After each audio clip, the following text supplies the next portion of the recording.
ট্রেনের গেটে দাঁড়ানো নিয়ে বচসা, যাত্রীকে মারধর, বেসরকারি ব্যাংক কর্মীকে বিরাটি স্টেশনে মারধর করার অভিযোগ। স্টেশনের ওভারব্রিজ থেকে রেল লাইনে ফেলে দেওয়ার অভিযোগ উঠছে। হাসপাতালে মৃত্যু হয় আহত যুবকের। গ্রেফতার করা হয়েছে অভিযুক্ত ব্যক্তিকে।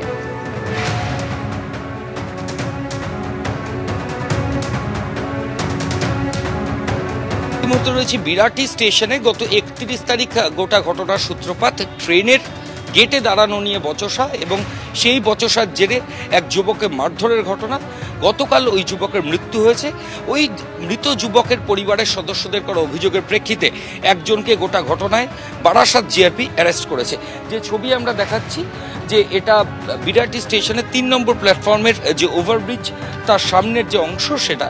এই যে ওভারব্রিজের যে সিঁড়ি, এই সিঁড়ির সামনে থেকে মারধর করা শুরু হয় এবং তারপর রেল লাইনের মধ্যে ওই যুবককে মারধর করে ফেলে দেওয়া হয়। গোপাল তাকে কিন্তু এখানে ফেলে দেওয়া হয়। এরপর তাকে একটি সল্টলেকের বেসরকারি হাসপাতালে ভর্তি করা হয়েছিল। গতকাল রাতে এই গোপাল দাস তিনি মারা যান এবং গোপালের স্ত্রী তিনি জিআরপিতে ইতিমধ্যে একটা লিখিত অভিযোগ দায়ের করেছেন। তার প্রেক্ষিতে অভিযুক্ত যুবক তাকে পুলিশ আধিকারিকরা অ্যারেস্ট করেছে।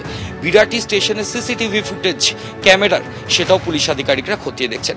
ক্যামেরা অতনু কুণ্ডুর সঙ্গে ময়ূখ ঠাকুর চক্রবর্তী, এবিপি আনন্দ, বিরাটি। যেইভাবে নৃশংসভাবে ওকে মেরেছে, আমরা চাই কঠিন থেকে কঠিনতম শাস্তি যেন ওর হয়। আমার বয়স্ক বাবা মা দেখার মতন আর কেউ নেই, ও একাই ছিল, তাকে কেড়ে নিল। আমরা চাই অপরাধীর শাস্তি হোক। আমি ফাঁসি দাবি করছি, যাতে যেন ফাঁসি হোক। ওর যেরকম মৃত্যু হয়েছে কঠিনতম, ওরও সেরকম হোক।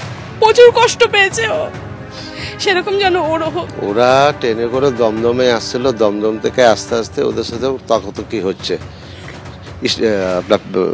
ট্রেনের ভিতরে প্ল্যাটফর্ম গোপালের সাথে। গেটে কে গেটে গিয়ে দাঁড়াবে, এই কথা বলতে বলতে বলতে ও বলে চলো 3 নম্বর আমরা বিরাটি স্টেশনে নামি। ওখান থেকে ওদের সূত্রপাত শুরু হলো।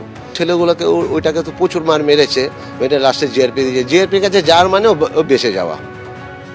তারপর ওকে বলছে ওকে অ্যারেস্ট করেছে, অলরেডি অ্যারেস্ট করেছে। আর অ্যারেস্ট করে জিআরপি কি করে নিয়ে যাবে বারাসাত থেকে ই করবে। ওকে আমরা চাই, বিশাল শাস্তি চাই।